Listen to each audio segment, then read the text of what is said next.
Michael Schumacher now, and Senna! My goodness! I just saw him plunge off to the right, and Senna has joined Pedro Lamy and JJ Leto in a shattered motor car. You can see the debris on the right. What on earth? 1er mai 1994. Grand Prix de Saint-Marin, à Imola en Italie. En tête au début de la 7e boucle, juste devant la Benetton d'un certain Michael Schumacher, Ayrton Senna perd le contrôle de sa monoplace dans la courbe ultra rapide de Tamburello avant de percuter un mur de béton à plus de 220 km/h.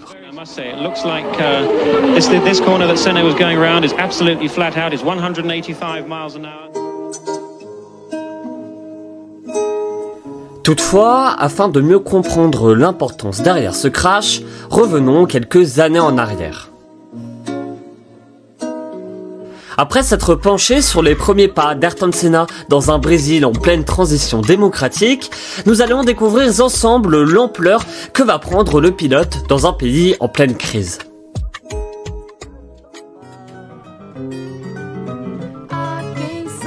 Bonjour et bienvenue dans ce deuxième épisode de la 17e série de Géosporétique où moi-même, Alexis Gallo et mon invité du jour, Thomas Volok, allons vous dévoiler un nouveau chapitre de la grande histoire du sport dans lequel Ayrton Senna éclaircit la pénombre brésilienne.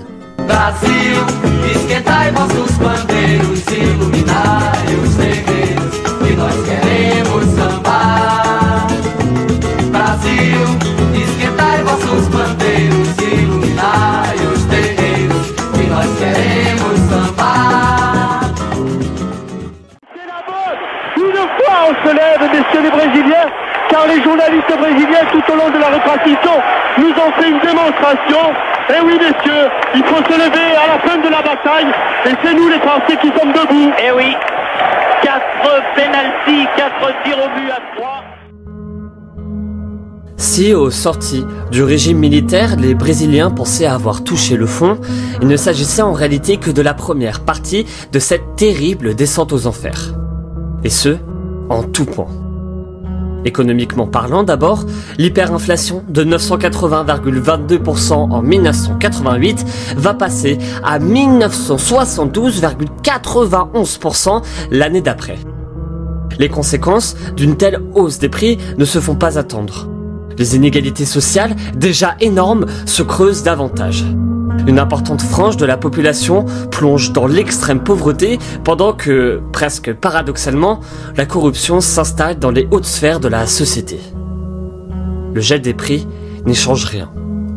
Le peuple n'a plus confiance en ce gouvernement dit démocratique. De l'administration désastreuse de José Sarney à la destitution de Fernando Collor de Mello pour dépôt de vin de milliards de dollars en 1992, le tout en passant par la confiscation de l'épargne par la ministre de l'économie Zélia Cardoso de Mello en 90, bref, rien ne va. Une terrible tendance que l'on retrouve même dans le monde sacré du ballon rond. Comme si cela ne suffit pas, la soupape de sécurité traditionnelle de la population se trouve en difficulté. D'un côté, les plus grands jougadors s'exilent sur le vieux continent quand la Seleção traverse une période de disette inédite supérieure à 20 ans. Il faut savoir que, comme tu l'as très bien dit, dans les années 80, le Brésil, notamment au Sénat, au moment où il va éclore, le Brésil il sort d'une dictature militaire qui a commencé en 1964, mais qui finit en 85. En 85, le pays revient à la démocratie, mais c'est encore instable. Il va falloir attendre 3 ans pour qu'une nouvelle constitution soit adoptée. On est à une époque où le Brésil, vraiment, il se cherche des héros, entre guillemets, parce que la Seleção, qui donc n'a pas gagné la Coupe du Monde depuis 1970, en football, c'est compliqué. Et au Brésil, à part Fittipaldi dans les années 70, il n'y a pas vraiment grand monde. Heureusement, un sportif issu d'une discipline bien moins connue au Brésil change le paradigme du héros local. Oui, tentative de passage de Reus, ça y est. Ah, ils se sont accrochés. Voilà. C'était prévisible. Et France est champion du monde s'ils ne réussissent pas à repartir. Désamour. Ce mot résume à lui tout seul le sentiment qui traverse la société au Riverde. L'idée que tout va mieux à l'étranger ne cesse alors de se répandre. De l'ouest à l'est, en passant par l'Europe, partout le soleil semble rayonner, sauf au Brésil. Parler d'un véritable complexe d'infériorité ne serait d'ailleurs pas exagéré.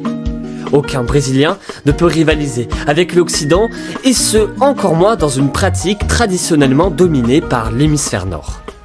Une règle, hélas inscrite dans les mentalités locales, à laquelle Ayrton Senna va plus que déroger.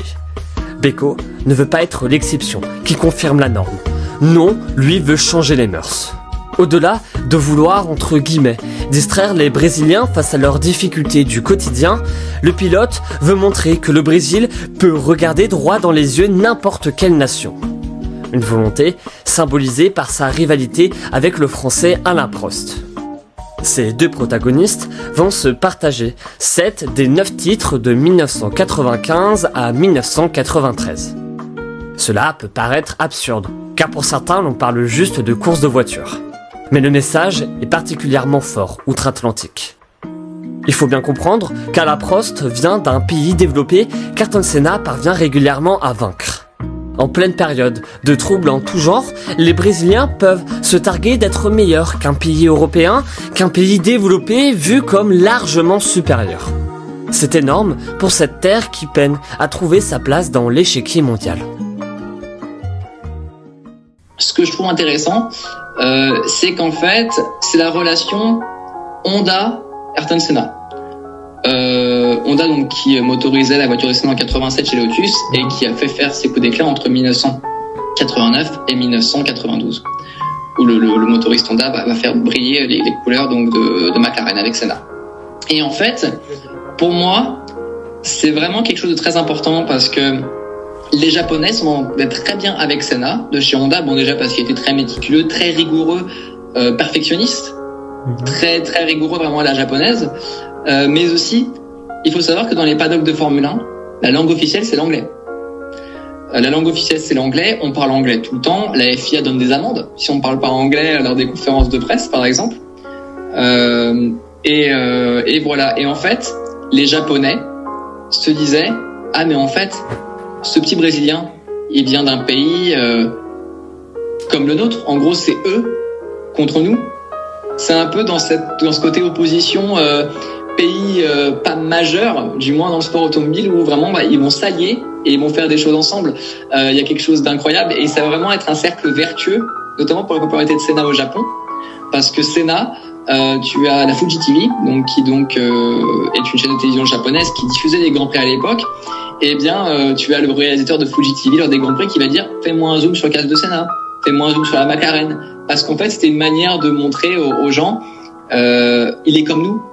Il vient pas d'un pays comme la France, il vient pas d'un pays comme l'Angleterre, il vient pas d'un pays comme l'Allemagne, comme l'Italie, qui sont des pays de sport automobile par essence, sans mauvais jeu de mots. Il vient d'un pays comme le nôtre en fait. Japon, Brésil, sport automobilement parlant à l'époque, il n'y a pas grand-chose à dire. C'est pour ça que pour moi, il y a un alliage entre Senna et Honda, donc Brésil et Japon.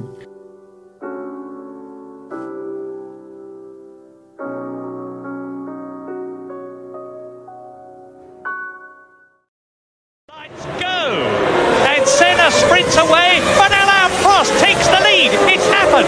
Alain Prost has taken the advantage. Senna is trying to go through on the inside, and it's happened immediately. This is amazing. Senna goes off at the first corner, but what has happened to Prost? He has gone off too. Well, that is amazing, but I fear absolutely predictable. Rivaliser avec les plus grands, c'est bien. Mais être un champion dominant avec plusieurs championnats, c'est encore mieux. En 1988, Ayrton Senna devance Alain Prost au Grand Prix de Suzuka au Japon et remporte son premier titre de Formule 1. En 1989, bis repetita. Ayrton Senna devance une nouvelle fois Alain Prost, toujours au Japon, avant de se voir toutefois disqualifié pour avoir coupé la chicane et terminé ainsi à une frustrante seconde place au championnat. Alors, arrivé à ce dernier Grand Prix de 1990, l'heure de la vengeance a sonné. La donne est toutefois cette fois-ci différente. Beko devance d'une poignée de points la Ferrari du français. Mais rien n'est fait. Si Ayrton Senna veut empocher son second titre, deux options s'offrent à lui.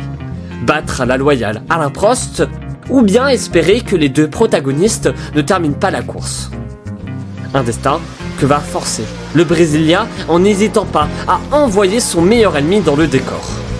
Les deux perdent la course, mais le Pauliste remporte quant à lui son deuxième titre de Formule 1. C'est moche, oui, mais c'est terriblement efficace. Le voici définitivement entré dans le panthéon du monde automobile, dans le panthéon du sport brésilien. Pour avoir recherché beaucoup de choses sur Suzuka 90, mais aussi 1989, parce qu'en 89, il y a aussi un accrochage à Suzuka avec Alain Prost, où c'est Senna qui s'accroche avec Alain Prost, ou Alain Prost qui s'accroche avec Senna. Ça, je vous laisse regarder les images, les gens feront leur propre avis. Tu vois quand même que la presse brésilienne est quand même un peu circonspecte sur le sujet. Mais c'est vrai qu'au Brésil, il fallait pas toucher au mythe Senna. Il fallait pas toucher au mythe Senna parce que c'est ni plus ni moins le sportif qui amène ses lettres de noblesse au sport dans les années 80 et 90. Avant Romario, avant Bebeto. Donc pour moi c'est comme ça. Comme un symbole de l'icône absolue qu'il est devenu dans son pays. Par son panache, par ses triomphes, par son amour immodéré du drapeau national. Ayrton Senna est l'incarnation du Brésil qui gagne, son meilleur ambassadeur.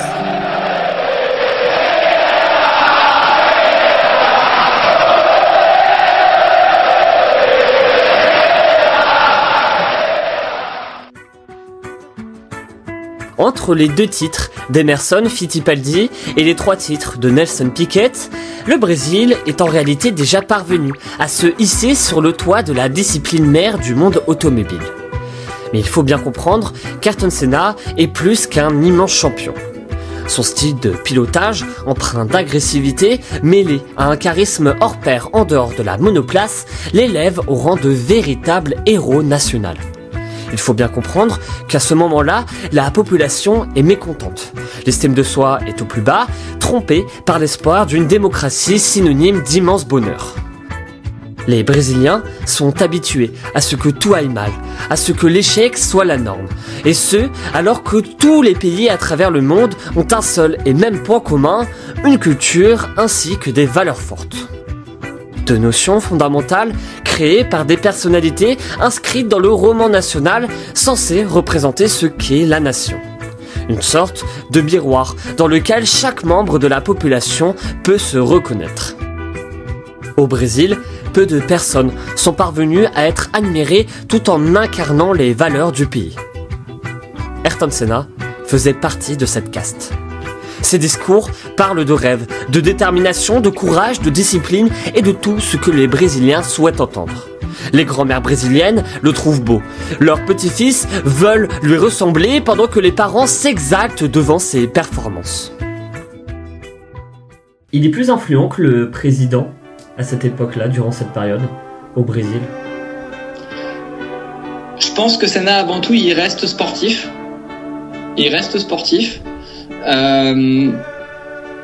Mais son influence morale, symbolique, elle est décuplée.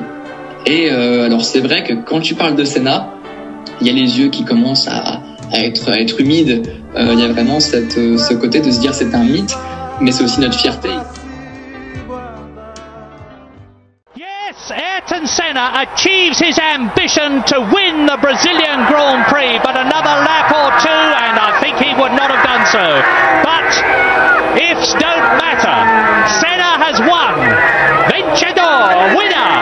Ayrton Senna in Brazil. This is what he's been working for all his career and he's now achieved it. Number 1. Mais Ayrton n'est pas qu'un simple modèle. Non, Senna, c'est le Brésil. Oui, sa monoplace est orange, mais son casque reste et restera jaune. À une époque où personne n'ose vraiment assumer haut et fort qu'il est brésilien, hormis peut-être dans un stade de football, Ayrton Senna, quant à lui, brandit le drapeau de son Brésil bien-aimé aux yeux du monde entier. Beco a cru en cette fierté nationale alors qu'aucun Brésilien n'aurait osé assumer de telles convictions par peur de se voir incendié. Un amour inconditionnel pour sa terre mis en exergue ce 24 mars 1991 au Grand Prix d'Interlagos, à quelques pas de son Sao Paulo natal. Défait jusqu'ici à chaque reprise sur son sol, cette fois-ci c'est la bonne. Mais à 20 tours de l'arrivée, sa boîte de vitesse fait des siennes. La 3e saute, puis la 5e, la 6e et la 2e ainsi que la 4e sont bientôt HS. Abandonné ? Il n'y songe absolument pas. Et c'est au bout de la douleur que Beko franchit en tête le drapeau à damier. Incapable de sortir seul de sa monoplace, de par l'épuisement tant physique que mental, c'est avec son habituel drapeau au Riverde qu'Ayrton Senna monte sur la plus haute marche du podium. Ce triomphe est probablement le plus beau de sa carrière. Une sorte de lentille résumant ce sentiment renouvelé de fierté nationale et d'identité collective que ce dernier apporte à la société après chaque Grand Prix. Bon nombre de spécialistes l'affirment, il y a eu un avant et un après Ayrton Senna dans la psychologie au Riverde. Je suis brésilien et fier de l'être, une phrase qu'un simple pilote a su ramener à la mode.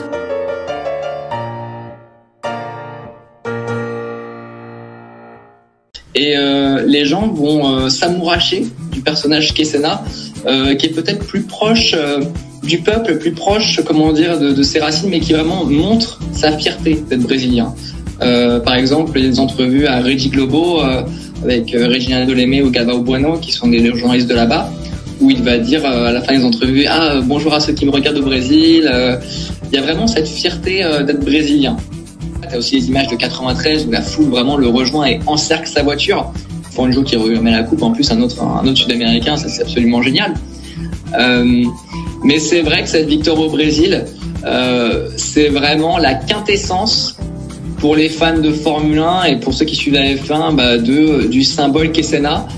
Mais je pense que pour les Brésiliens, c'est plus une question de globalité.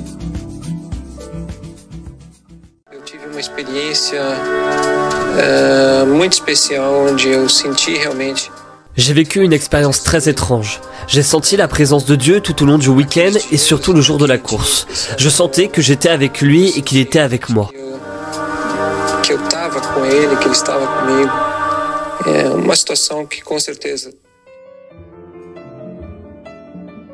Dans la foulée de son triomphe à Interlagos, Ayrton Senna empoche son 3e titre de Formule 1. Ce qui en fait alors uniquement le 7e pilote de l'histoire à réaliser un tel exploit, dont le 3e à accomplir cela en seulement 4 ans. Des chiffres hallucinants. Car plus que jamais, il est élevé au rang de personnification atypique du Brésil. Alors oui, j'ai bien dit atypique, car Beko apparaît comme un symbole unique dans l'histoire récente de la contrée. Déjà, il incarne la victoire des Oriverde dans un domaine où le tiers-monde a du mal à s'affirmer, celui de la compétence technique. Si Pelé a brillé grâce à sa maestria, sa force physique ainsi que sa façon rusée de manier le ballon rond, Ayrton Senna a atteint ce statut grâce à son talent certes, mais surtout mêlé à ses compétences technico-mécaniques. Et enfin, alors que la dichotomie entre tradition et modernité hante le Brésil depuis plus d'un siècle, le Pauliste apparaît comme la parfaite symbiose de ces deux préceptes. Ce fou du Brésil, croyant et profondément lié à sa famille, se voit complété par un génie technique et unique en son genre. Sa gloire marque en quelque sorte l'aboutissement, représente le dépassement de ces deux notions, de ces deux franges de la population dits antinomiques. Et ça, Pelé par exemple n'était pas parvenu à réunir ces deux notions en une. À lui seul, Ayrton Senna expose aux yeux du monde qu'un Brésil uni est largement possible. Alors oui, bien sûr, pour faire autant l'unanimité, Beko a malgré lui reçu l'aide de nombreux politiciens qui n'ont pas hésité à l'utiliser à leur fin. Il va y avoir vraiment beaucoup de récupération politique au niveau d'Ayrton Senna. On va chercher vraiment à s'approprier le joyau qu'il était. Même si au début il n'y comprenait rien. Il y a un de ses amis un jour au Portugal, qui l'emmène voir une scénette politique et Ayrton Senna il va s'ennuyer, mourir et il va rien comprendre.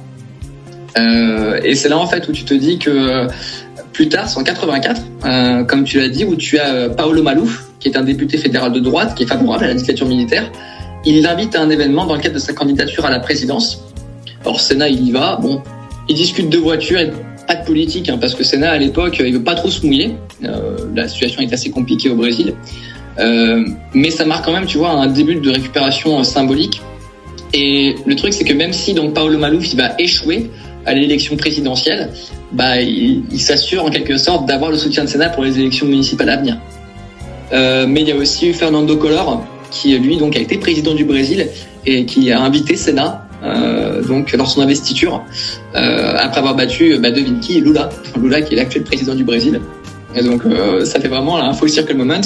Et tu vois, au moment de cette investiture-là, en 1990, Senna il hésite un peu à y aller parce qu'il y a des accusations de corruption. C'est pas encore officiel, mais ça commence à se faire. Il finit par accepter. Et donc tu le vois, il y a une photo incroyable où tu le vois descendre la rampe du palais présidentiel, donc aux côtés de Fernando Collor, sous les applaudissements de la foule. C'est un moment super fort, hyper symbolique. Mais même si tu vois, il s'engage pas publiquement de façon explicite, il donne vraiment l'idée que c'est un soutien moral fort pour son pays. Mmh. C'est vraiment le personnage, on est au-delà du sportif.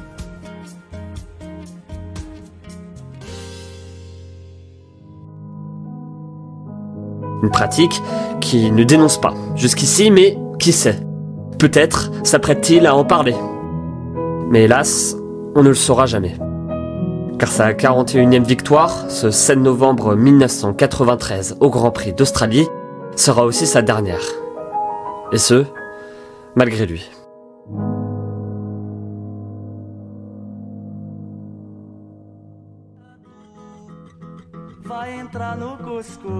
C'est ainsi que se termine ce deuxième épisode de Géosporitique.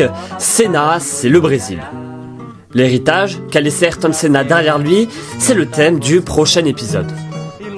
Pour retrouver les anciennes et futures séries, n'hésitez pas à vous abonner à ce podcast. Moi, j'aime apprendre, analyser, écrire, raconter, débattre, parler de sport et de géopolitique. En résumé, partager ma passion au plus grand nombre possible de personnes à ma manière. Et vous pouvez m'aider à atteindre cet objectif, notamment en notant ce podcast, mais aussi en le partageant autour de vous. Merci pour votre écoute et à bientôt. Brasil, esquentai vossos bandeiros, iluminai os segredos que nós queremos.